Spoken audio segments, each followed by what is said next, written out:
எங்கள் முத்தமிழறிஞர் கலைஞருக்கு நினைவு சின்னம் தமிழ்நாடுதான், தமிழ்தான், இலக்கியம்தான். இந்த தமிழ்நாட்டில் அவர் பாதம் படாத இடம் உண்டா?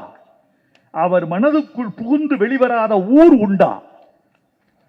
அவருடைய கையெழுத்தினால் நிறம் மாறாத இடம் உண்டா? அவர் கட்டாத பாலம் உண்டா? அவர் கட்டாத அணைகள் உண்டா? அவர் திறந்து வைக்காத பள்ளிக்கூடங்கள் உண்டா? அவர் ஏற்றி வைக்காத கொடிக்கம்பங்கள் உண்டா?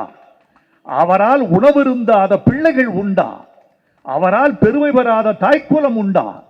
எதை எடுத்தாலும் அவருடைய நினைவுகளை கடந்துவிட்டு போக முடியாது. நான் சென்னையில் காரில் ஏறி அமர்ந்தவுடன் எந்த திசைக்கு சென்றாலும், கிழக்கே போ, மேற்கே போ, வடக்கே போ, தெற்கே போ, என் ஓட்டுநர் ஓட்டுகிறார். நான் முன் சீட்டில் அமர்ந்திருக்கிறேன். நான் கடந்து போகிற இடமெல்லாம் கலைஞரோடு நான் பயணப்படாத இடம் இல்லை. இது அவரோடு திறந்து வைத்த பாலம், இது அவரோடு மீட்டிங் பேசிய ஹால், இது அவரோடு பயணம் செய்த பாதை, இது நாம் திறந்து வைத்த கட்டடம், இது அவரோடு நாம் உரையாடிய இடம், இது அவரோடு நாம் உரையாற்றிய அரங்கம். அவர் இல்லாத இடமே இல்லை.